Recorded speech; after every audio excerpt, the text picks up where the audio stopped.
बिस्मिल्लाहिर्रहमानिर्रहीम। शुरू करते हैं एंडोक्राइन। अच्छा, एंडोक्राइन की ना फिजियोलॉजी हम लोगों ने बड़ी दफ़ा की थी कि जो पिट्यूटरी के हार्मोन्स हैं कहाँ से निकलते हैं, कहाँ से कंट्रोल होते हैं। ठीक है, आपको पता है ना, हाइपोथैलेमस से कंट्रोल होते हैं। ठीक है, हाइपोथैलेमस से आते हैं पिट्यूटरी में, कुछ स्टोर होते हैं पिट्यूटरी में, और कुछ हार्मोन सिर्फ पिट्यूटरी से प्रोड्यूस होते हैं। ठीक है, जो पिट्यूटरी वाले हैं वो आते ही सीधे हार्मोन वहां से हैं। ठीक है, तो ये उसकी समरी है, उसको एक नज़र देख लेना। ये आप लोगों को आती ही होगी, बस करूँ। अब बात बात ना, इनके ना वो पूछ लेते होते हैं कि कौन सा हार्मोन कहाँ से रिलीज होता है। ठीक है, तो dopamine from lactotroph, gonadotropin from gonadotroph, somatostatin जो है वो मैंने लिखा हुआ कॉर्टिकोट्रोफ और थायरोट्रोफ, ये आसान ही है याद करना है इसको। अच्छा, नेगेटिव फीडबैक और पॉजिटिव फीडबैक आप लोगों को आइडिया होगा। तो मीन्स के फर्ज किया, नीचे से अगर थायराइड ग्लैंड जो है वो T3 T4 ज्यादा बना रहा है, तो ऊपर जाके TSH को पैगाम देगा कि कम बनाओ, TRH को पैगाम देगा कि कम बनाओ। इसको कहते हैं नेगेटिव फीडबैक। जिसने एक दुकान में माल ज्यादा पड़ा हुआ हो तो फैक्ट्री में मना कर देते हैं कि हम साढ़े वाली चीज ना भेजो। ठीक है।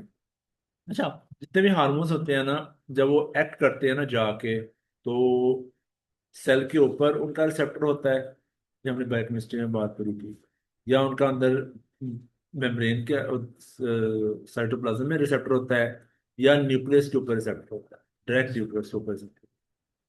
ठीक है, तो कभी कभी ये क्वेश्चन पूछ लेते होते हैं कि किस हार्मोन का रिसेप्टर कहाँ पे है। रिसेप्टर के बारे में काम नहीं करता, रिसेप्टर के बारे में काम नहीं करता। ठीक है, ACTH, FSH, LH, PTH, इनका जो रिसेप्टर होता है वो जी प्रोटीन कपल्ड होता है, लाइक साइक्लिक AMP के थ्रू काम करता है। जबकि टायरोसिन का जो टायरोसिन काइनेज एक्टिवेट करता है इंसुलिन को, IGF-1 को, प्रोलैक्टिन, ग्रोथ हार्मोन को। ठीक है, तो ये इंसुलिन का मैं पूछ लेंगे मैकेनिज्म एक्शन के कौन से रिसेप्टर टाइप से ये काम करता है।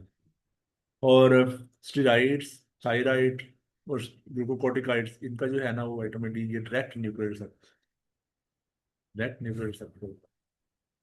ठीक है, ये हमने पढ़ी थी चीज। हाइपोथैलेमस से TRH, pituitary, TSH, thyroid cells, वहां पे फिर आयोडीन जो है वो थायरोग्लोबिन से मिलती है, मोनोआयोडीन, DIT, दो DIT मिलके T4 बनता है, या T3 बनता है। T4 जो है ना वो कन्वर्ट होता है T3 के अंदर, तो T3 जो है ना वो मेन हार्मोन होता है जो जाके एक्ट करता है। ठीक है, एड्रिनल ग्लैंड का हम लोगों ने पढ़ा था कि दो पार्ट्स होते हैं ग्लैंड के, कॉर्टेक्स और मेडुल्ला। ठीक है, बाहर जो होता है उसकी तीन लेयर्स होती हैं, GFR, ग्लोमेरुलर रेटिकुलरिस। बाहर बाहर से एल्डोस्टेरॉन आता है, अंदर से जो वो एंड्रोजन आते हैं, दरमियान में से कार्टिकोस्टेरॉइड्स निकलते हैं। ठीक है, insulin, glucagon, somatostatin, myelin, GLP-1, इनका मेन हमारी मेटाबॉलिक मेटाबॉलिज्म से ताल्लुक है। अच्छा, कैल्शियम के बहुत सारे सवाल आते होते हैं। आपको सवाल आएगा कि पेशेंट है, उसको ना उसका कैल्शियम ये जो है वो इंक्रीज्ड है, उसका फॉस्फेट डिक्रीज्ड है, और उसका ना अल्कलाइन फॉस्फेट इंक्रीज्ड है। क्या डायग्नोसिस है? फॉस्फेट डिक्रीज का मतलब आप PTH रेज्ड है, फॉस्फेट थ्रेशिंग, हाँ, ये फॉस्फेट को निकालता है सब। ठीक है, पेशेंट है उसका कैल्शियम भी इंक्रीज्ड है, फॉस्फेट भी इंक्रीज्ड है, और अल्कलाइन फॉस्फेट भी इंक्रीज्ड है। अभी क्या चीज है? अभी विटामिन डी की एक्सेस हुई हुई है उसमें, विटामिन डी की एक्सेस हुई। पैराथायराइड का मैंने याद करवाया था कि पैराथायराइड हार्मोन फॉस्फेट को बॉडी से निकाल, PTH फॉस्फेट को बॉडी से निकाल। पैराथायराइड का बहुत इंपॉर्टेंट काम है, ये दो जगह पे एक्ट करता है। बोन्स में जाके बोन्स को तोड़ेगा, वहां से कैल्शियम और फॉस्फेट को निकलवाएगा। लेकिन किडनी में क्या काम करेगा? कैल्शियम को रीअब्सॉर्ब करवाएगा, लेकिन फॉस्फेट को बॉडी में से निकालता जाएगा। तो इसका मेन काम हुआ फॉस्फेट को बॉडी से निकालना। और कैल्शियम को बढ़ाना। जबकि कैल्शियम का काम, विटामिन डी का काम होता है गट के अंदर। गट के अंदर कैल्शियम को भी ऑब्जॉर्व करता है और फास्फोरस को भी इंक्रीज ऑब्जॉर्व करता है। अब ये कैल्शियम फास्फोरस दोनों को बढ़ाता है, ये दोनों को बढ़ाता है। ठीक है। तो पीटीएस में फॉस्फेट डिक्रीज होता है, जबकि विटामिन डी में फॉस्फेट इंक्रीज होता है। ठीक है। कैल्सिटोनिन इससे उलट काम करता है विटामिन डी से। ये ओस्टियोक्लास्ट की इनहिबिशन करवाएगा। जब इनहिबिशन होगी तो क्लास कौन से सेल होते हैं? जो सेल्स तोड़ते हैं, जो बोन्स को तोड़ते हैं, खाते हैं। तो जब हड्डियां टूट रही हों, ओस्टियोपोरोसिस हो, तो उस कंडीशन में हम लोग पेशेंट को कैल्सिटोनिन देते होते हैं for the treatment of osteoporosis. Osteoclast को इनहिबिट करेंगे ताकि हड्डियां काम करें। ठीक है। तो जब भी पेशेंट को पूरी हाइपरपैराथायराइडिज्म के फीचर्स देंगे कि पेशेंट आपके पास प्रेजेंट हुआ है हीट इंटॉलरेंस के साथ, और वेट लॉस के साथ, डायरिया के साथ। आपने उसकी नेक का एग्जामिनेशन किया था, आपको डिफ्यूज गोइटर मिल गया। क्या डायग्नोसिस है? हाइपरथायराइडिज्म है, ग्रेव्स डिसीज। Graves disease. ठीक है। Diffuse goitre. तो अगर आपको वहां पे मल्टी नोडल गोइटर मिला है, तो उनमें से एक जो ग्लैंड, एक जो पोर्शन है वो ज्यादा हार्मोन्स प्रोड्यूस कर, वो टॉक्सिक गोइटर। ठीक है। अगर पेशेंट कहता है कि डॉक्टर साहब मेरे गले में दर्द है और वो एरिया टेंडर है, ठीक है, तो फिर वो सभी टूट सकता है। ठीक है। तो ये ज्यादातर गला खराब होने के बाद सभी को थायराइडिस होता है, क्योंकि जब आपका थायराइड ग्लैंड इन्फ्लेम होगा, टूटेगा, उसमें से ग्लैंड्स हार्मोन्स निकलेंगे, बेशक हाइपरथायराइडिज्म मेरे पीछे। ठीक है। अच्छा, फिर क्वेश्चन पूछेंगे कि ग्रेव्स डिजीज का डायग्नोसिस है। हमने इस पेशेंट का आयोडीन स्कैन करवाया। स्कैन के ऊपर हमें क्या मिलेगा? डिफ्यूज अपटेक मिलेगा। डिफ्यूज अपटेक ज्यादा हुआ हुआ होगा, अपटेक, अपटेक ज्यादा हुआ हुआ होगा। ठीक है। और जबकि अगर ग्लैंड इन्फ्लेम्ड है और सूजा हुआ है और डिस्ट्रॉय हो चुका है, तो वहां पे हमें अपटेक कम मिलेगा। यही फर्क होता है इन दोनों को डिफ्रेंशिएट करने का। थायराइडाइटिस को, ग्रेव्स डिजीज। ग्रेव्स के अंदर अपटेक इंक्रीज होता है। इसकी मैंने आप लोगों को तस्वीर भी शायद ऊपर पहले दिखाई थी। ग्रेव्स डिजीज के अंदर हमें क्या होता है?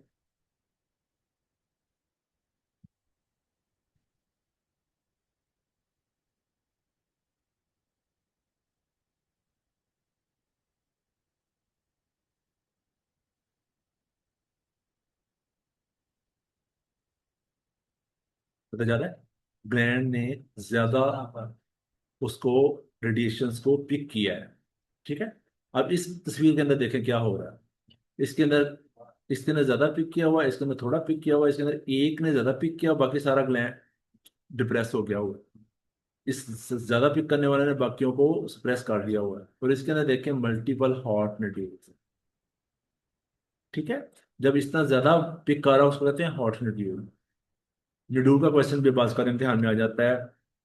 अगर आपको अल्ट्रासाउंड पे या इस तरह के स्कैन पे इस तरह का नड्यूल नजर आ गया है, तो नेक्स्ट स्टेप क्या होगा?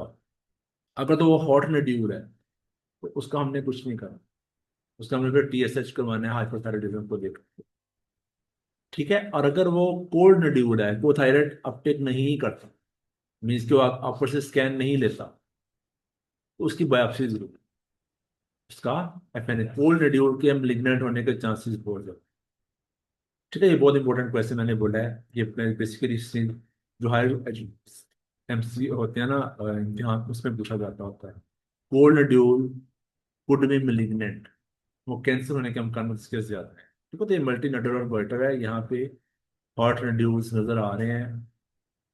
इसमें एक हॉट नड्यूल नजर आ रहा है, बाकी सारा ग्लैंड सप्रेस्ड है, और इसके अंदर ग्लैंड ने अपटेक किया ही नहीं है। हो सकता है ये इन्फ्लेम्ड हो, थायराइडाइटिस। ठीक है।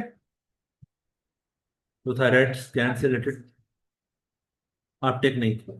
रेडियो रेडियो आयोडीन, हाँ रेडियो आयोडीन अपटेक नहीं होता उसका। ग्रेव्स के अंदर डिफ्यूज अपटेक होता है, मैंने आपको दिखा दिया। तो ये डिफ्यूज अपटेक। तीन मेन टाइप्स में होता है ना, टॉक्सिक एडेनोमा, थायराइडाइटिस और ग्रेव्स डिजीज के तीन मेन काज हैं थायराइड टॉक्सिकोसिस में, यानी हाइपोथायराइडिज्म। ठीक है। अच्छा, आपसे पूछ सकते हैं कि ग्रेव्स डिजीज का पेशेंट है, उसकी आईज के अंदर क्या फाइंडिंग्स होंगी। उस उन पेशेंट्स को एक्सोथेल्मस हो सकता है, ठीक है, थायराइड ऑप्थेल्मोपैथी हो जाती होती है। ठीक है। अच्छा, फिर इसमें एक और क्वेश्चन पूछते होते हैं कि ग्रेव्स डिजीज है, अब इसका आपने को ब्लड टेस्ट करवाना है, क्या करवाएंगे। थायराइड हार्मोन करवानी है, T3 T4 TSH करवा दिया, और क्या करवाते होते हैं, एंटीबॉडीज करवाती है, TSI, thyroid stimulating immunoglobulin, thyroid stimulating immunoglobulin करवाते हो। ठीक है। और थायराइड पेरोक्सिडेज एंजाइम करवा सकते हैं। ठीक है। अच्छा, फिर मैनेजमेंट पूछते हैं। अब फर्स्ट किया, अगर किसी पेशेंट को गोइटर है, तो गोइटर की ट्रीटमेंट क्या होती है, उसकी सर्जरी करके निकाल दिया जाए। Number one. नंबर, हाँ, दोनों की वजह से अब ये गोइटर है, अगर तो ग्लैंड बड़ा होता चला गया और ग्लैंड का सारा स्ट्रक्चर डिस्ट्रॉय हुआ हुआ है, तो अंदर हार्मोन प्रोड्यूस नहीं हो रहे होंगे तो पेशेंट हाइपोथायराइडिज्म में चला जाए। लेकिन अगर ग्लैंड भी बड़ा होता चला जा रहा है और थायराइड भी ज्यादा बनाता चला जा रहा है, तो हाइपोथायराइडिज्म हो जाएगा। तो बड़ी दफा ऐसा होता है कि मल्टी नोडुलर गटर बन जाता है, तो वैसे एक जो ग्लैंड होता है, एक जो नोड्यूल होता है, वो ज्यादा हार्मोन प्रोड्यूस करना शुरू कर देता है, बाकी सारे ग्लैंड को स्ट्रेस कर देता है। उसको कहते हैं टॉक्सिक एडिनोम, उसको कहते हैं टॉक्सिक नोड्यूल। मिलेगी। तो goitre can be hypothyroidism and hypothyroidism. Hyperthyroidism है तो ग्रेव्स डिजीज है, हाइपोथायराइडिज्म है तो मोस्ट लाइकली MNG है, हेशिमोटो थायराइडाइटिस। क्या हेशिमोटो थायराइडाइटिस, उसके अंदर भी गॉइटर विद हाइपोथायराइडिज्म होता है। भी आगे हम हाइपो पढ़ते हैं, उसमें आएगी ये बात। ठीक है। अच्छा, फिर पेशेंट का ना हम लोग हमारे पास ऑप्शन क्या है, सर्जरी कर सकते हैं, उसको हम लोग आयोडीन अपटेक करवा के उस ग्लैंड को डिस्ट्रॉय कर सकते हैं, और तीसरा हम पेशेंट को मेडिसिन दे सकते हैं कि थायराइड बने ना। जो ना बनने के लिए दवाइयां हैं वो है मेथिमाजोल और PTU, प्रोपाइथाइलोसिस। ठीक है। इनका क्वेश्चन कैसे आता होता है कि आपने प्रेगनेंसी में कौन सी दवाई देनी है। तो प्रेगनेंसी से P से प्रेगनेंसी है, P से PTU है। फर्स्ट ट्राइमेस्टर में PTU देनी है, देन सेकेंड ट्राइमेस्टर से ऑनवर्ड आपने वो देनी है। ठीक है। सत्यान में सोया हुआ। हो अच्छा। अच्छा, रेडियो एक्टिव आयोडीन, ये डेफिनेटिव ट्रीटमेंट है कि आपने जब पेशेंट को दवाई पिलानी है, दवाई पिलाने से क्या होगा, ग्लैंड पूरा डिस्टर्ब हो जाएगा। तो अल्टीमेटली क्या होगा, पेशेंट जो पहले हाइपर थायराइड था, अब वो आहिस्ता आहिस्ता हाइपो में चला जाएगा, अब उसको बाहर से थायराइड देना पड़ेगा। ठीक है। तो उससे बाहर से हार्मोन देना पड़ेगा उसका। कैसे अनुमान। अच्छा, बीटा ब्लॉक।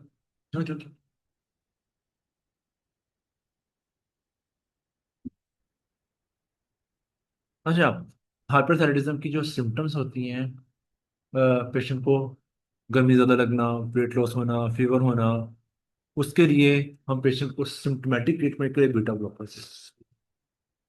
ब्लॉकर्स के ढेर सारे सवाल बनाए जा सकते हैं। लेकिन एक बहुत इंपॉर्टेंट क्वेश्चन जो मैंने आप लोगों को याद खोया हुआ है, जब हमने किसी पेशेंट को बीटा ब्लॉकर लिखना है, उससे क्या चीज़ लाजमी पूछती है, एस्थमा। शाबाश, उसको एस्थमा का जरूर पूछ। क्यों, क्योंकि it can lead to bronchoconstriction, can lead to bronchoconstriction. ठीक है। जब एक पेशेंट था, आपको आपने उसको बीटा ब्लॉकर पे डाल के भेजा, अब उसको वापस जब आएगा आपके पास, तो क्या चीज उसकी एग्जामिन करें, उसकी पल्स चेक, पल्स चेक करेंगे तो बीटा ब्लॉकर ये ले भी रहा है, और ले रहा है तो उसका असर हो रहा है। ठीक है। फिर एक पेशेंट आपके पास प्रेजेंट हुआ है नोन केस है हाइपोथायराइडिज्म का। अब आपके पास एल्टर स्टेट ऑफ कॉन्शियसनेस में आया है। आप उसको एग्जामिन करते हैं, उसकी पल्स 140 है, इरेगुलर है, और पेशेंट का ब्लड प्रेशर 80/60 है, और डिफ्यूज स्वेटिंग हो रही है उसको। क्या डायग्नोसिस?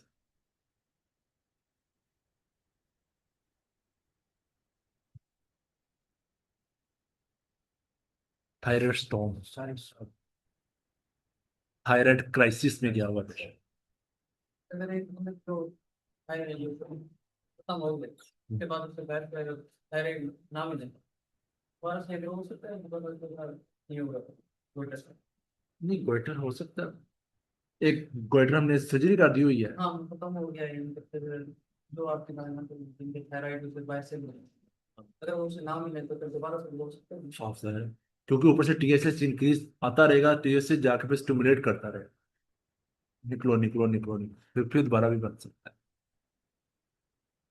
तो ये थायराइड स्टॉर्म का क्वेश्चन बहुत इंपॉर्टेंट है।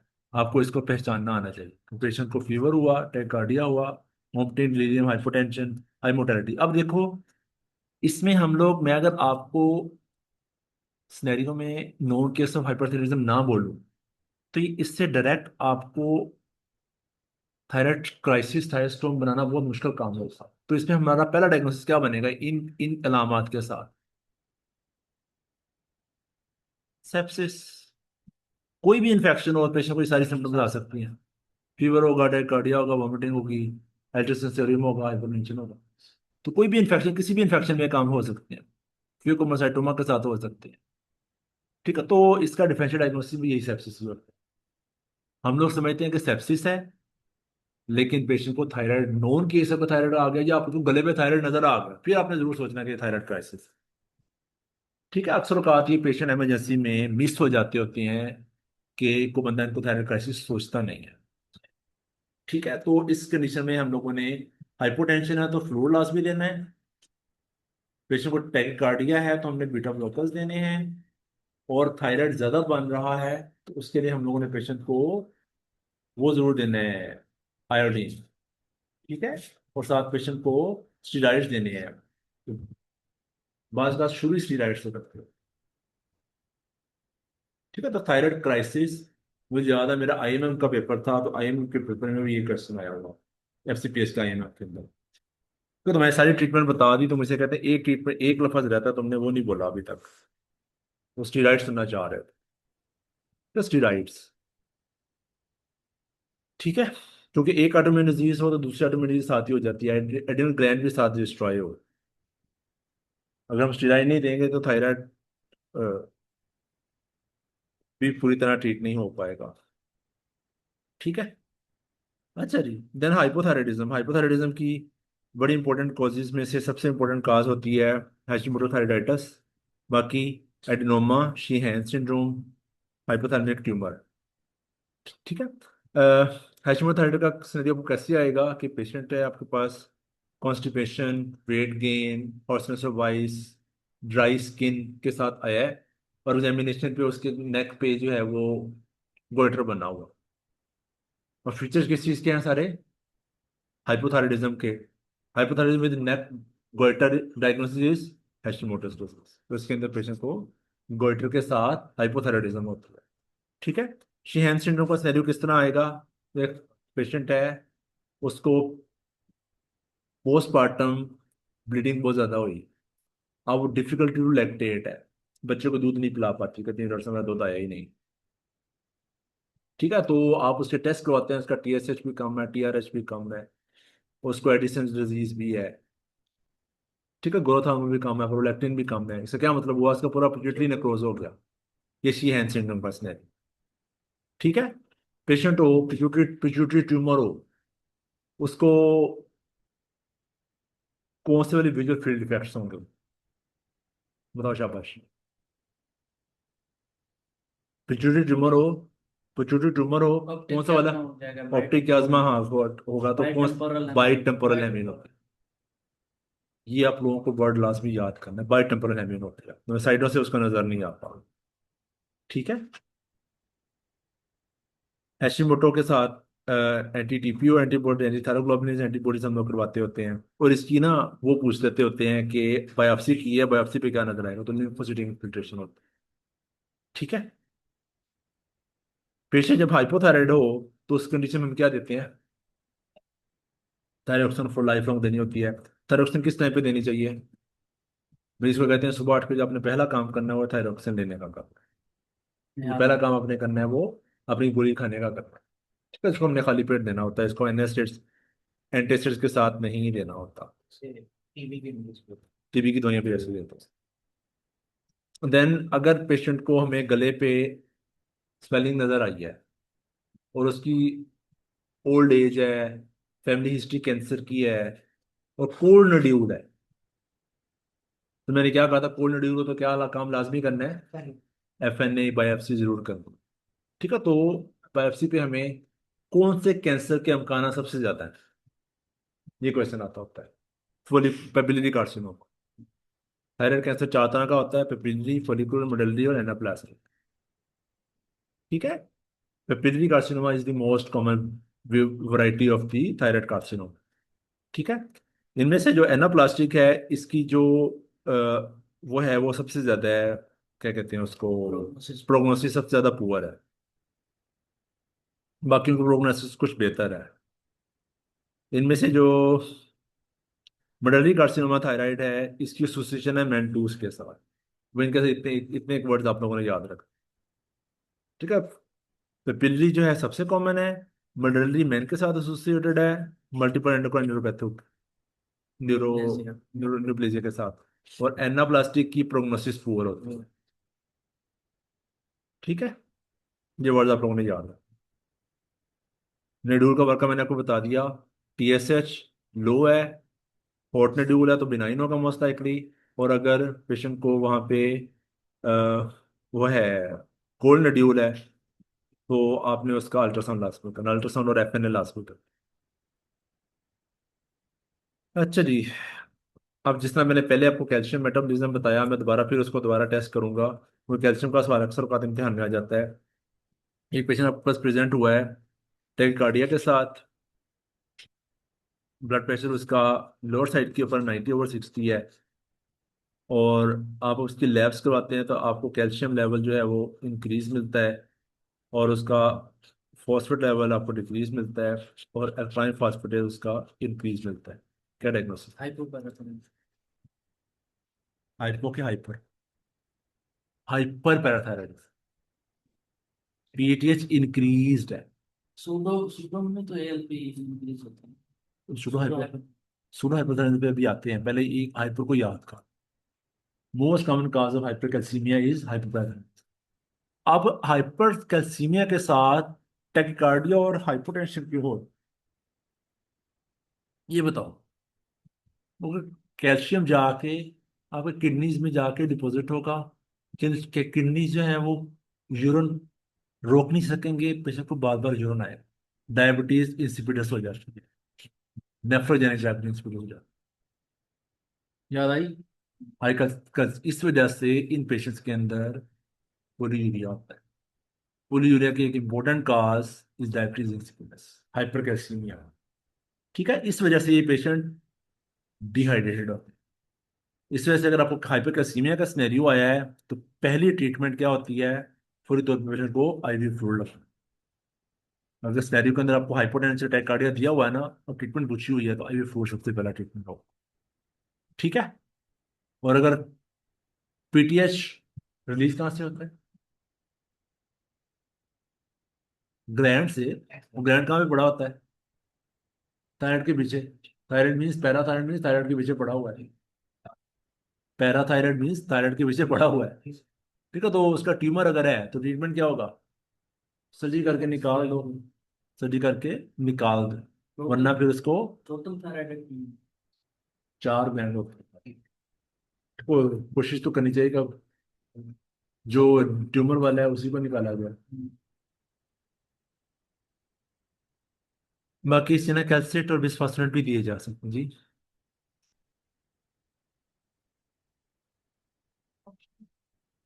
नहीं है, हाँ। फिर आपने देखना ना कि रीजन क्या थी हाइपरपैराथायराइडिज्म। ट्यूमर है, ब्लिगनेंसी है। ठीक है, तो फिर आपने ये सिलेक्ट करना है, सिनाकेल्सिट और बिस्फास्फोनेट्स। और जो अगर ट्यूमर की वजह से, तो ट्यूमर को रिमूव कर। ठीक है।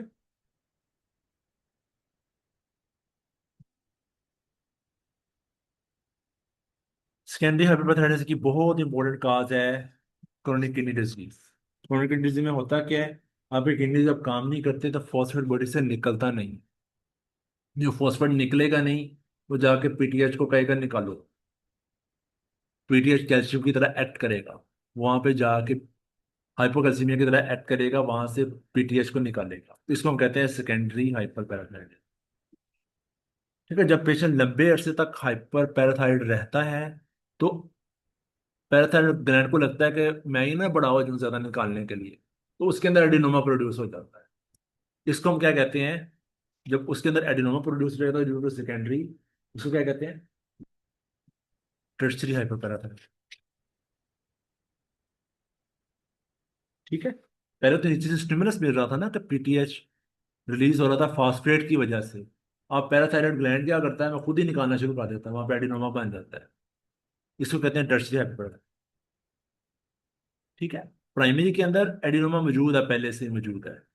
सेकेंडरी उसको नीचे से पुश मिल रहा है फॉस्फेट ज्यादा होने की वजह से।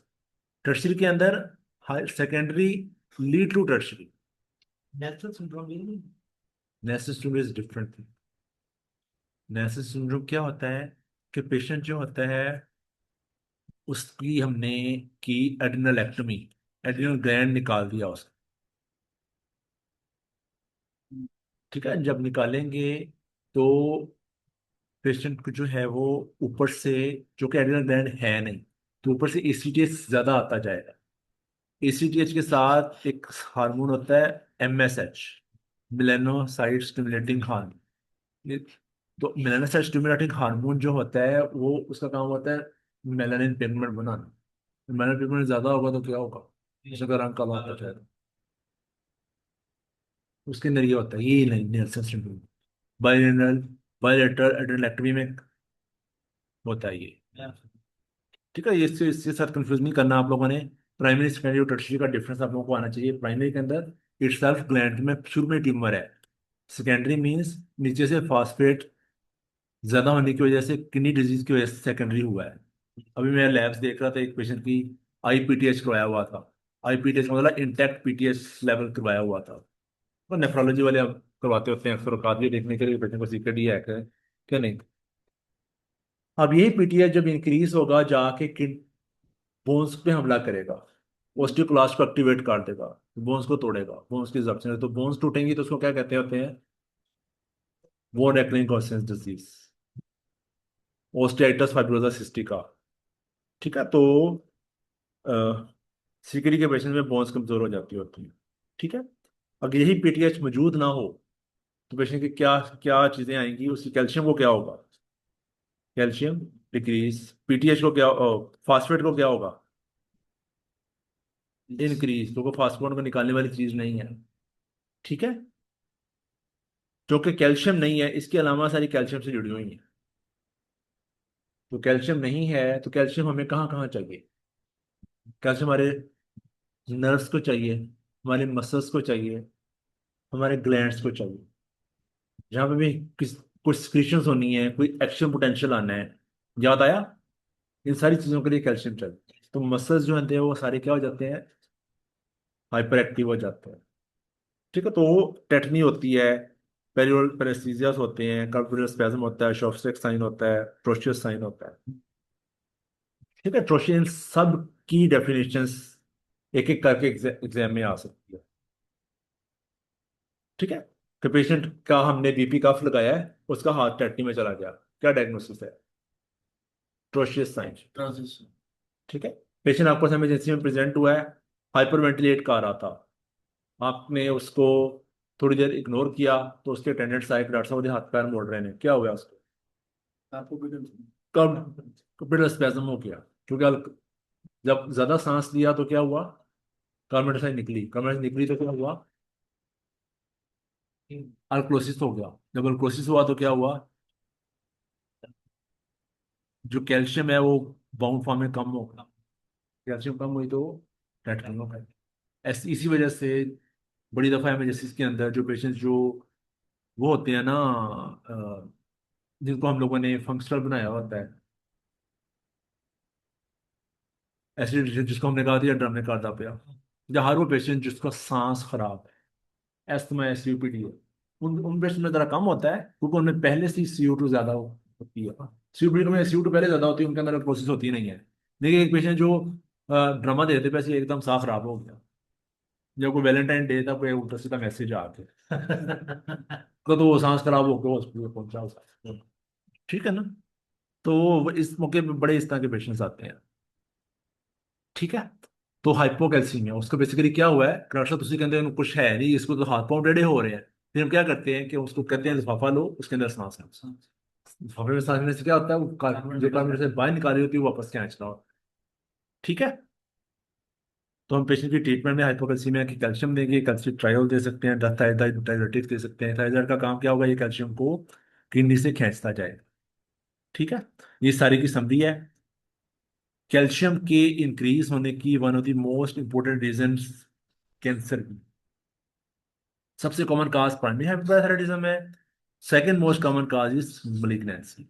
अगर आपको PTH इंक्रीज ना मिले, इसका मतलब आपको हिडन मलिग्नेंसी चल रही है। ठीक है। अच्छा, सर्कोडोसिस का सिनेरियो कैल्शियम के साथ बहुत इंपॉर्टेंट है। सर्कोडोसिस का सिनेरियो कैसे आएगा कि पेशेंट है उसको कफ होती है, शॉर्टनेस ऑफ ब्रेथ होती है, आप एक्सरे करते हैं तो एक्सरे के ऊपर आपको मिडियास्टिनल वाइडनिंग नजर आती है लिम्फ नोड्स की वजह से। याद आया। ये पल्मोनोलॉजी का सिनेरियो था सर्कोडोसिस। ठीक है। तो इन पेशेंट्स के अंदर होता क्या है कि बेसिकली जो ग्रेनुलोमेटस डिजीज होती है उसके अंदर विटामिन डी की एक्टिवेटेड फॉर्म ज्यादा रिलीज हो रही है। ठीक है। वो विटामिन डी की वजह से कैल्शियम ज्यादा एब्जॉर्ब होता है, उसकी वजह से हाइपोकैल्सीमिया के फीचर्स आती है। ठीक है। कुछ लोगों को आदत होती है कैल्शियम खाने की, मल्टीविटामिन खाते रहते हैं, कैल्शियम ज्यादा ले रहे हैं। अच्छा, इसका एक और सिनेरियो भी आता होता है, मिल्क अल्कली सिंड्रोम। हमने आपने कभी नोट किया हो, कभी रात के वक्त पेट में दर्द हो रहा हो तो क्या करते हैं हम लोग, अम्मी क्या कहती होती, क्या क्या ले लो, ठंडा दूध पी लो। कहती है ना, कभी आपने खुद भी इस चीज को एक्सपीरियंस किया होगा। किसी बच्चे को स्टमक अल्सर हो, ड्यूडेनल अल्सर हो, स्टमक अल्सर स्पेशली, जिस पेशेंट को अल्सर हो तो बार बार दूध पिएगा, दूध पीने की वजह से उसको कैल्शियम बॉडी में बढ़ जाएगा। इसको कहते हैं milk alkali syndrome. Milk alkali syndrome. ठीक है। तो विटामिन डी इंटॉक्सिकेशन और मिल्क अल्कली सिंड्रोम, इनके दोनों के साथ हाइपोकैल्सीमिया पेशेंट को हो सकता है। ठीक है। ये क्वेश्चन जरा मुश्किल है, ये कभी कभी इम्तिहान में आ जाता है कि पेशेंट को यूरिन के रास्ते कैल्शियम निकलता ही नहीं है बाहर। जब कैल्शियम निकलेगा ही नहीं तो बॉडी इकट्ठी करती जाएगी, इकट्ठी करती जाएगी तो हाइपोकैल्सीमिया हो जाएगा। एक्यूट सीवियर कैल्शियम के साथ पेशेंट आया तो पेशेंट को फ्लूइड देना है सबसे पहले, देन उसको कैल्सिट्रोनिन, और देन बिस्फास्फोनेट्स देंगे। ठीक है। बिस्फास्फोनेट का क्वेश्चन आता होता है कि बिस्फास्फोनेट क्या काम करती है। ये ओस्टियोक्लास्ट को इनहिबिट करती है, नंबर वन। नंबर टू, इसका साइड इफेक्ट पूछते होते हैं। इसका साइड इफेक्ट क्या है, इसोफेगस को खा जाती है ये, सीवियर इसोफेजाइटिस करवाती है। तो हमने पेशेंट को एडवाइस करना होता है कि आपने जब भी बिस्फास्फोनेट लेनी है तो आपने इसको खाली पेट लेना है ढेर सारे पानी के साथ, और लेके आपने इसको चलना फिरना नहीं है। ठीक है। ये बहुत इंपॉर्टेंट मैंने बात बोली है, बिस्फास्फोनेट्स ये हमारे पेरेंट्स की को अक्सर कहा, ये वाली दवाई ना आम डॉक्टर नहीं लिखते होते हैं, ये हम लोग प्रोफेसर ही लिखते थे, ज्यादातर लिखते होते हैं। डेट के नाम से आती है, 70 मिलीग्राम पूरी हफ्ते में एक दफा लेनी होती है, ये 10 10 mg वंस डेली लेनी होती है। तो अपने पेशेंट को ये एडवाइस करना। ठीक है। पेशेंट कहता है कि यार डॉक्टर साहब मुझे नहीं, मुझे तंग बहुत करती है, इसकी वजह से मुझे सीने में बहुत जलन होती है। फिर उसका हल क्या होता है कि हम पेशेंट कहते हैं कि महीने में साल में एक टीका लगना होता है, वो लगवा लें, मुजलिन एसिड का टीका हम लोग उसको लगवा लें। ठीक है। चलो जी 10 मिनट ब्रेक लेते हैं फिर इसको दोबारा शुरू करते हैं।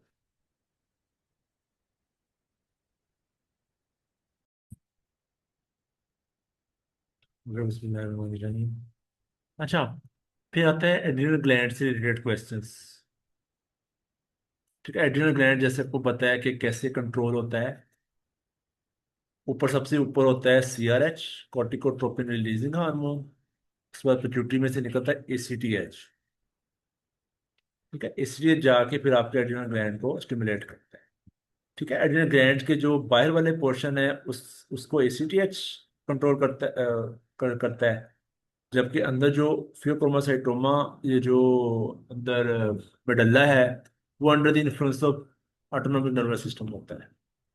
ठीक है, तो ये उसके अंडर नहीं होता। ठीक है। अच्छा, फिर आपको क्वेश्चन आएगा इससे रिलेटेड कि पेशेंट है, आपके पास प्रेजेंट हुआ है डायबिटीज मेलिटस के साथ, वेट गेन के साथ, उसको चेहरे पे एक्नी है। ठीक है, और उसको ना एब्डोमेन पे स्ट्राया है। तो पहला डायग्नोसिस आपको बना कुशिंग्स हो गया। अब आपने ये देखना है कि कुशिंग्स जो है ये ब्रेन की वजह से, पिट्यूटरी की वजह से है या एड्रिनल ग्लैंड की वजह से। ठीक है, अगर सिनेरियो में दिया हुआ है हेडेक और विजुअल प्रॉब्लम्स, विजुअल प्रॉब्लम से क्या मुराद है, पिट्यूटरी ट्यूमर होगा तो क्या होगा, बेड टेम्परल हेमिनोपिया होगा, तो होगी कुशिंग्स डिजीज। वो कुशिंग डिजीज। ठीक है, अगर पेशेंट का सिनेरियो दिया हो कि वो जाता रहता है उसके पास, किसी क्वैक के पास टीका लगवा के आ जाता है, टीका लगवा के आ जाता है, तो क्या डायग्नोसिस है, कुशिंग सिंड्रोम आयोट्रोजेनिक, आयोट्रोजेनिक बाहर से टीके मिल रहे हैं उसको। ठीक है, और अगर पेशेंट का सिनेरियो के अंदर दिया हुआ है कि एब्डोमेन के अंदर कोई मैस, वो एड्रिनल एडिनोमा होगा। ठीक है, तो तीन तरह से सिनेरियो हो सकता है, ब्रेन में हेडेक और पेटोपेट हेमिनोपिया के साथ, एब्डोमिनल मैस या एसिटेज लेवल सप्रेस्ड उसके साथ, और इसका चौथा सिनेरियो आता होता है कि पेशेंट है, आपके पास प्रेजेंट हुआ है कफ के साथ, हेमोप्टिसिस के साथ। कफ और हेमोप्टिसिस किस चीज का फीचर है, खांसी, लंग डिजीज। लंग डिजीज में कौन सी वाली, मिलिग्नेंसी, ये लंग, सी लंग में से कौन सा जो है जिसके साथ पैरानियोप्लास्टिक्स होते हैं, स्मॉल सेल,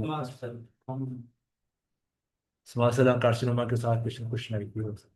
ठीक है, क्यों, क्योंकि एसीटीएच रिलीज करेगा, एसीटीएच जाके आपके एड्रिनल ग्लैंड को स्टिमुलेट करेगा और वहां से हार्मोन्स में इजाफा होना शुरू होगा। ठीक है, तो स्मॉल सेल लंग कार्सिनोमा का पेरिनियोप्लास्टिक सिंड्रोम कुछ नाइट फॉर्म में भी इम्तिहान में आता होता है।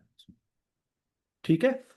अच्छा, इन सब का जो वर्कअप है ना, उसके लिए वर्कअप में अगर आपसे पूछ रहा है तो स्क्रीनिंग टेस्ट क्या है, तो स्क्रीनिंग टेस्ट में कहते हैं यूरिनरी कोर्टिसोल करवा लो, या वन यूरिनरी कोर्टिसोल करवा लो, या ओवरनाइट डेक्सामेथासोन सप्रेशन टेस्ट करवा दो, low dose dexamethasone suppression test. ठीक है, ये स्क्रीनिंग टेस्ट हो गया। फिर नेक्स्ट स्टेप होता है पेशेंट का एसीटीएच लेवल करवाना। ठीक है, अगर एसीटीएच लेवल इंक्रीज्ड है, इसका क्या मतलब हुआ कि या पिट्यूटरी से रिलीज हो रहा है या एक्टोपिकली रिलीज हो रहा है। ठीक है, इससे अगला स्टेप होता है कि हमने फिर देखना है कि एसीटीएच रिलीज कहाँ से हो रहा है। तो ब्रेन के लिए कौन सा टेस्ट करवाएंगे, सिटी। सीटी एमआरआई, लंग्स के लिए सीटी एमआरआई, ब्रोंकोस्कोपी। ठीक है, या फिर अगर ब्रेन में हम लोग ब्लड सैंपल भी ले सकते हैं पिट्यूटरी वेन का, वहां पे हम लेवल इसका चेक कर सकते हैं। ठीक है, फिर हम लोग करते होते हैं high dose dexamethasone suppression test, 2 mg dexa suppression test. ठीक है, अगर इसके साथ भी स्प्रेशन नहीं होती, इसका मतलब है कि एक्टोपिक रिलीज हो रहा है, क्योंकि हाई डोज पे करेंगे तो पिट्यूटरी वाला स्प्रेस हो जाएगा, लेकिन एक्टोपिक स्प्रेस नहीं होगा, एक्टोपिक स्प्रेस नहीं होगा। ठीक है। अच्छा, फिर जैसे मैंने कहा कि कुशिंग्स के अंदर पेशेंट को डायबिटीज होती है, वेट गेन होता है, और स्ट्राया होते हैं, स्किन थिनिंग होती है, हाइपर नेट्रीमिया होता है, सोडियम ज्यादा हो जाता है, स्टेरॉइड ज्यादा होने की वजह से सारा कुछ हो रहा है। लेकिन अगर सारा इसके मैं उलट बोलूं, हाइपर टेंशन की वजह हाइपोटेंशन हो रही है, शुगर की वजह शुगर कम हो रही है, इसका मतलब स्टीराइड नहीं है। अब ये क्या डायग्नोसिस है? Adrenal insufficiency. सही है। अब उसकी दो वजूहत हो सकती है, या पिट्यूटरी काम नहीं कर रहा या नीचे एड्रिनल ग्लैंड काम नहीं कर रहा। ठीक है, पिट्यूटरी काम नहीं कर रहा तो उसकी क्या रीजन थी, हमने क्या पढ़ी पहले? काल शेहन सिंड्रोम। तो पिट्यूटरी नेक्रोसिस हो गया किसी वजह से, ट्यूमर बना था या किसी ने पिट्यूटरी उड़ गया। पहली चीज। दूसरी चीज क्या हो सकती है? एड्रिनल ग्लैंड नहीं काम कर रहा, एड्रिनल ग्लैंड के अंदर हेमरेज हो गया। ठीक है, वो बड़ा मशहूर सिनेरियो है। भला क्या था उसके अंदर? वाटर हाउस प्रेडिक्शन सिंड्रोम वाला। इसके अंदर क्या होता है कि पेशेंट को मेनिंजियोकोकल इन्फेक्शन हुआ। मेनिंजियोकोकल इन्फेक्शन की वजह से एड्रिनल ग्लैंड के अंदर हेमरेजेस बन गए, एड्रिनल ग्लैंड डिस्ट्रॉय हो गया। जब डिस्ट्रॉय हुआ तो स्टीरॉयड प्रोड्यूस नहीं कर रहा, अब स्टीरॉयड नहीं है तो पेशेंट हाइपोग्लाइसीमिया में जाता है, हाइपोटेंशन में जाता है, हाइपरकलीमिया होता है, हाइपोनेट्रीमिया होता है, हाइपोग्लाइसीमिया होता है। इसको क्या कहते हैं? Water house prediction syndrome, acute adrenal insufficiency. ठीक है, तो सोडियम कम होना, पोटेशियम ज्यादा होना, मेटाबॉलिक एसिडोसिस होना, ये किस चीज के फीचर हैं? एड्रिनल इनसफिशिएंसी के। आप लोगों को ज्यादातर डायग्नोसिस की हद तक क्वेश्चंस रहते हैं। ठीक है, जो कि मैंने शुरू में आपको बताया कि जो बाहर वाली लेयर है ग्लोमेरुलोसा, उससे क्या रिलीज हो रहा होता है? एल्डोस्टेरोन। एल्डोस्टेरोन का नॉर्मल फंक्शन क्या होता है? सोडियम को एब्जॉर्ब करवाना और पोटेशियम को बॉडी से निकालना। जब एल्डोस्टेरोन ही नहीं होगा तो क्या होगा? सोडियम कम हो जाएगा। जब सोडियम नहीं होगा तो वाटर, बॉडी में वाटर भी नहीं होगा। वाटर नहीं होगा तो पेशेंट हाइपोटेंशन में जाएगा। ठीक है, और पोटेशियम लेवल इंक्रीज होगा तो क्या होगा? Hyperkalaemia can lead to arrhythmia as well. ठीक है, तो इन पेशेंट्स के अंदर fatigue, hypotension, weight loss, nausea, vomiting हो सकते हैं। ठीक है, इसके लिए हम लोग क्या टेस्ट करवाएंगे? अब चूंकि नीचे से एड्रिनल ग्लैंड काम नहीं कर रहा, ऊपर से पिट्यूटरी क्या काम करेगा? ज्यादा एसिटेज भेजेगा, ज्यादा एसिटेज भेजेगा ताकि पिट्यूटरी को उसको एड्रिनल ग्लैंड को स्टिमुलेट किया जा सके। तो मेरे एसिटेज लेवल इंक्रीज हो जाएगा, अगर तो एड्रिनल ग्लैंड की डिस्ट्रक्शन की वजह से। ठीक है, अगर वो पिट्यूटरी ही नहीं है, पिट्यूटरी नहीं काम कर रहा, फिर एसिटेज लेवल को क्या होगा? वो भी डिक्रीज होगा, वो डिक्रीज होगा। फिर एसिटेज लेवल से हम पता लगा सकते हैं कि ये ऊपर से मसला है या नीचे से मसला है। ठीक है, फिर हम क्या काम करते हैं? बाहर से एसिटेज देते हैं, उसको कहते हैं सिनेक्सन टेस्ट। सिनेक्सन या कोसिंट्रोपिन, दो नाम है इसके, सिनेक्टन टेस्ट या कोसिंट्रोपिन। ये एसीटीएच बाहर से देते हैं हम लोग। अगर पेशेंट का एड्रिनल ग्लैंड काम कर रहा होगा, फिर पेशेंट की बॉडी के अंदर क्या चीज प्रोड्यूस होगी? स्टेरॉइड प्रोड्यूस होंगे। समझ लिया नहीं? होगा, अगर एड्रिनल ग्लैंड काम कर रहा है तो उसको एसीटीएच मिला तो स्टेरॉइड प्रोड्यूस होना शुरू हो जाएंगे। अगर नहीं उसने काम किया तो उसका मतलब एड्रिनल ग्लैंड नहीं काम कर रहा। ठीक है, तो ये आप लोगों को एडिशन डिजीज का स्नैरियो अक्सर बहुत इम्तिहान में आता है। इसका स्नैरियो आप लोगों को डायबिटीज, ट्यूबरकुलोसिस के साथ, वाटर हाउस प्रेडिक्शन सिंड्रोम के साथ, ऑटोइम्यून डिजीज के साथ, और malignancy का मेटास्टेसिस उसके साथ आ सकता है। ये इसकी मोस्ट इंपॉर्टेंट काजेज हैं। पाकिस्तान में डायबिटीज की वजह से पेशेंट एड्रिनल जाता है, और बाहर के मुल्कों में ऑटोइम्यून डिजीज की वजह से जाता है। ठीक है, और फैंसी सा सिनेरियो देंगे तो रैश के साथ, ग्लैंड हेमरेज के साथ। वो क्या क्या सिनेरियो है वो? Water house prediction.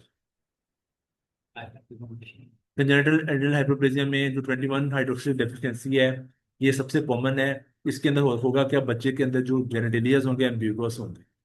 जैसे बच्चे की पैदाइश के पास हम लोग कहते हैं ना कि ये अब मेल है या फीमेल है, तो इसे हम पहचान नहीं सकेंगे कि बच्चा मेल है कि फीमेल। ठीक है, तो एम्बिगुअस जेनेटिलिया होंगे। ठीक है, क्योंकि एल्डोस्टेरॉन नहीं है तो एल्डोस्टेरॉन ना होने की वजह से बच्चे में सोडियम कम होगा, पोटेशियम ज्यादा होगा।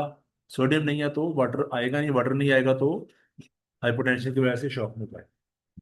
तो ये सारा सारा सिनेरियो किस चीज का बन रहा है? एडिशन डिजीज का बन। लेकिन है किस वजह से? कि कंजेनिटली जो एड्रिनल ग्लैंड के हार्मोन्स है वो बन नहीं पा रहे। ठीक है, मैनेजमेंट हम बाहर से हम पेशेंट को स्टीराइड्स दें, हाइड्रोकोर्टिसोन और फ्लूटोकोर्टिसोन।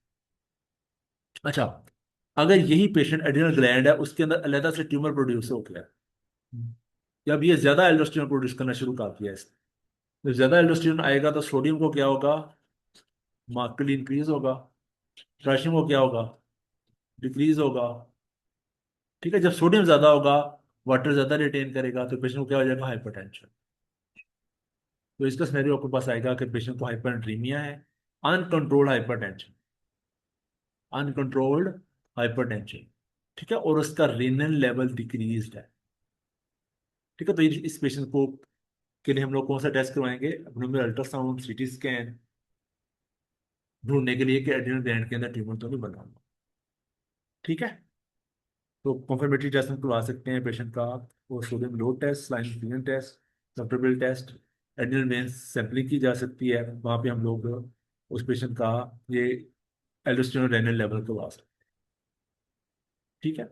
अच्छा, इसी तरह का सिनेरियो अनकंट्रोल हाइपरटेंशन, लेकिन वो होती है एपिसोडिक। पेशेंट कहता है मुझे कभी कभी सर में शदीद दर्द होती है, पसीने आते हैं, तो हाइपरटेंशन हो और वर्ड एपिसोडिक लिखा हो तो डायग्नोसिस फियोक्रोमोसाइटोसिस।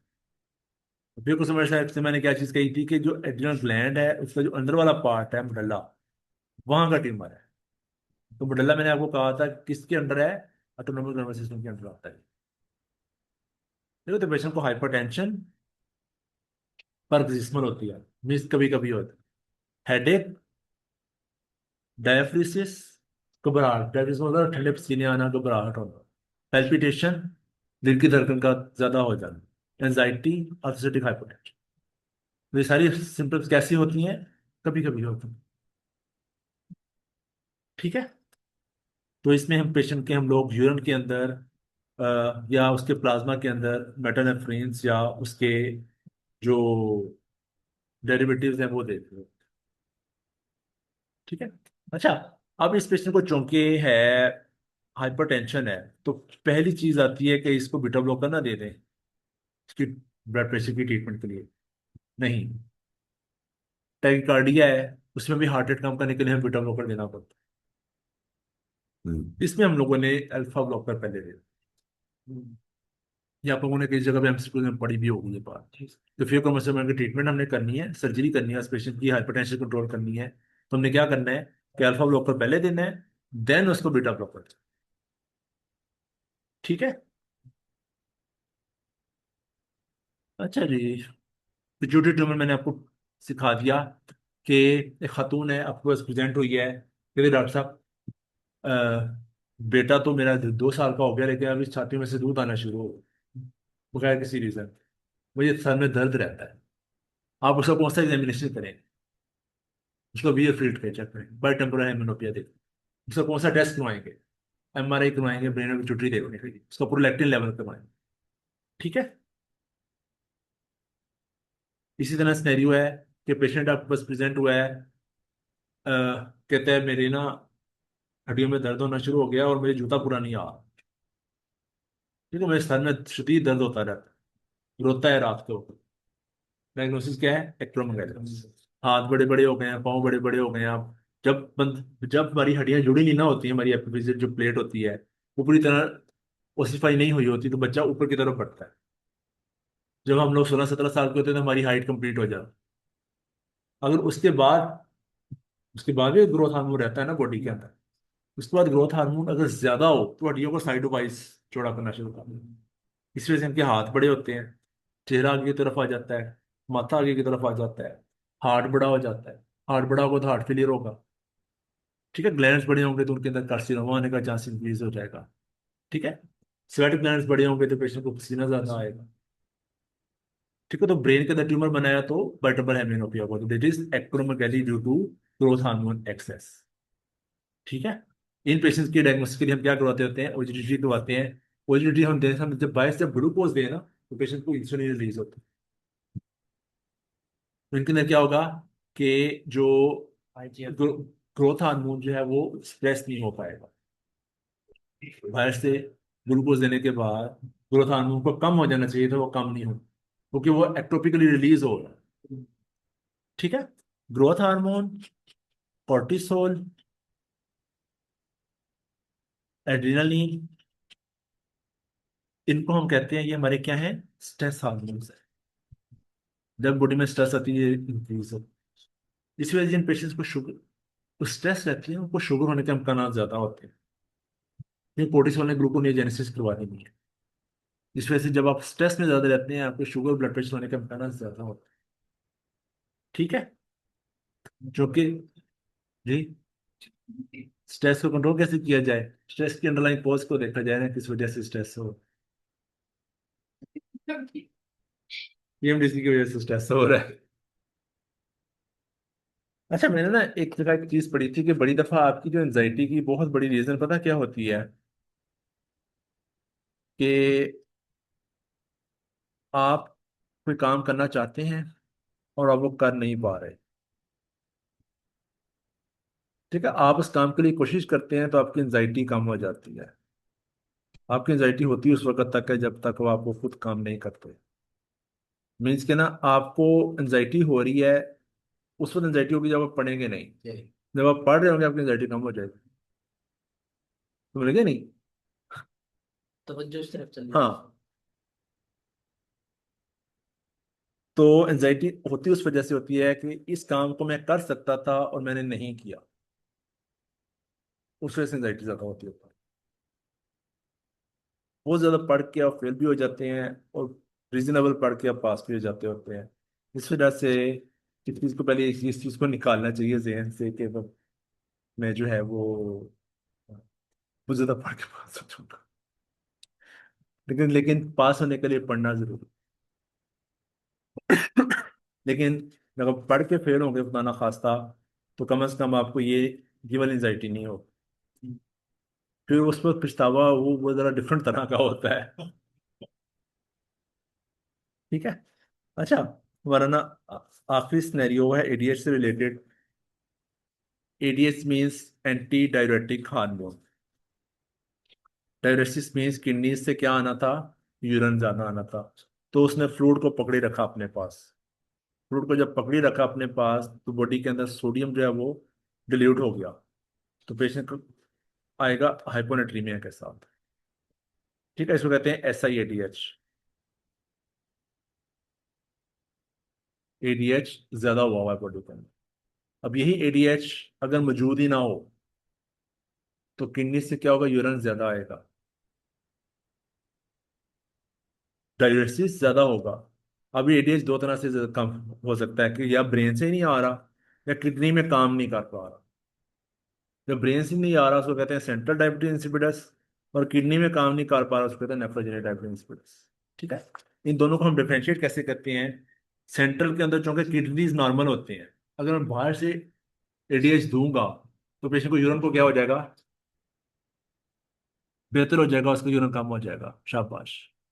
ठीक है। लेकिन अगर किडनी ही एडीएच को रिस्पॉन्स नहीं कर रहा है, इसका क्या मतलब हुआ? नेफ्रोजेनिक डायबिटीज की वजह से। अब यही यही इन दोनों को डिफरेंशिएट करने का सवाल होता है कि हम पेशेंट को बाहर से वेसोप्रेसिन देते हैं तो पेशेंट इंप्रूव हो जाता है। तो diagnosis central diabetes insipidus. Patient improve नहीं होता, डायफोजेनिक डायबिटीज इंसिपिडस। ठीक है। तीसरा होता है कि पेशेंट पानी ही ज्यादा पीता है। जो बंदा ज्यादा ज्यादा पानी पिएगा उसको यूरिन भी ज्यादा आएगा, वो पोलिडिप्सिया है। ठीक है। वाटर डिप्रिवेशन टेस्ट शुरू में करते हैं, देन हम लोग पेशेंट को वेसोप्रेसिन टेस्ट करते हैं। ऐसे एडीएच का सिनेरियो जो है वो आपको इन दवाइयों के साथ भी आ सकता है। Neurological problems, pulmonary, SSRIs, carbamazepine, vincristine, cyclophosphamide, NSAIDs और स्मॉल सेल लंग कार्सिनोमा।